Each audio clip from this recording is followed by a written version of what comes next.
Good morning, Prince Richard Cougars. Welcome back to school. I'm excited to welcome you to the 22-23 school year. I'm Mrs. Beth Thomas, your proud principal.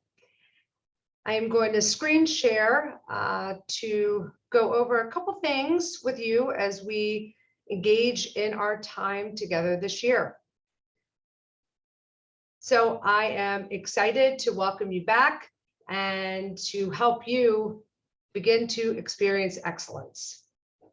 So on the behalf of the administrative team, as I said, I'm Beth Thomas, and we are excited to welcome you back. We have Dr. Lynn Brown, who is our class of 2026 grade level administrator. We have Mr. Philip Yarborough, who is our sophomore class administrator.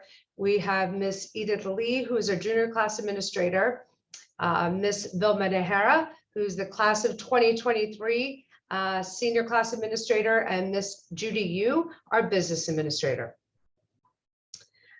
And honestly, all summer long, this group of people on this slide, our instructional leadership team, have been preparing and getting ready for your arrival.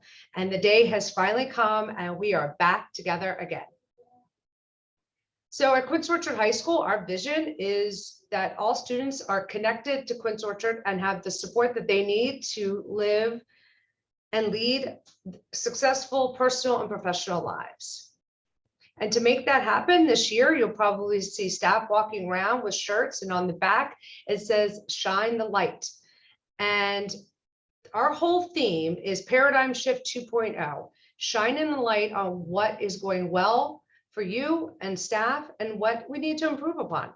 So we are excited to embark on this journey with you as Quince Orchard Cougars and hope that you will see evidence of this throughout the year.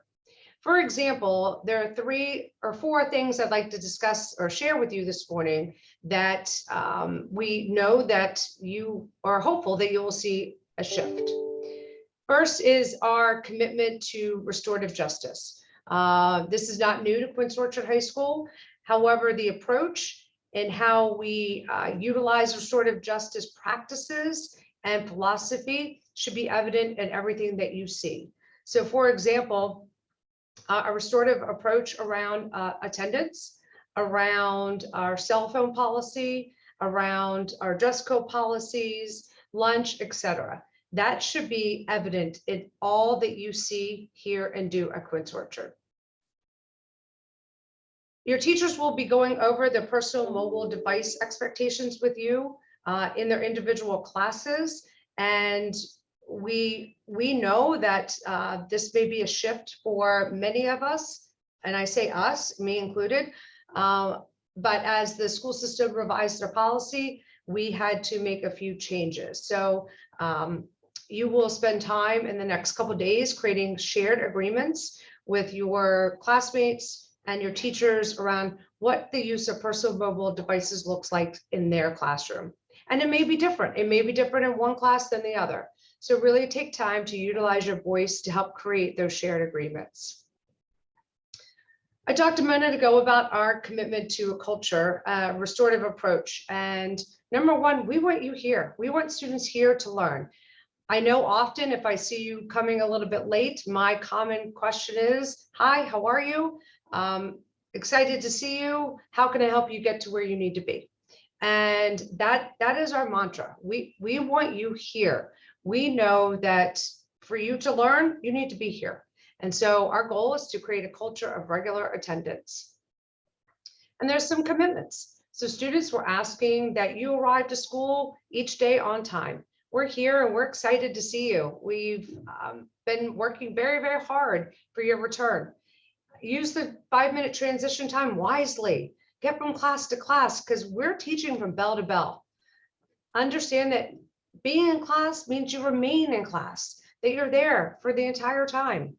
And if you need to see anybody, such as me, if you need to go to the counseling center, if you are counseling office, the media center, the nurse's office, we're going to have some sign in, sign out processes. So we'll be sharing those with you.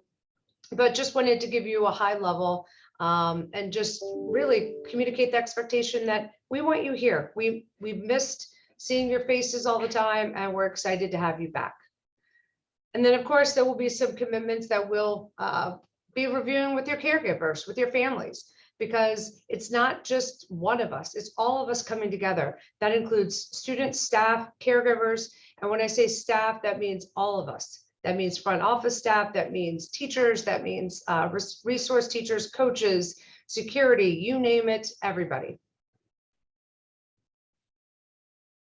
And one of the other things that we did is look at our lunch processes. You know, last year we had a couple requirements that we had to meet in terms of spaces in the building, but this year we don't have to have as many of those things in place. And quite honestly, it is a privilege, not a right, to leave campus. So this year, the classes of 2023 and 2024 are the only students that will be allowed to leave campus during open lunch. And again, this is a privilege, not a right. We ask that our freshmen and sophomores stay on campus. We're not going to begin open lunch until after the first week of school. And juniors and seniors, you will be asked to show your ID to leave campus. So your homeroom teachers have your IDs and we will get those to you. Students may walk to restaurants. You may not enter your cars, move your cars, go to your cars. You may not be on your bikes, you may not scooter, and you need to use the crosswalks. Our community is excited to welcome you back, but also it's a partnership. And at all times, we need to be demonstrating Cougar Pride. So again, I'm excited. We're excited. We've been waiting to see you. We have a lot of interesting things to share with you. And we know that you will do everything you need to do to showcase Cougar Pride. Thank you. Let's have a great year. And I look forward to seeing you throughout the day.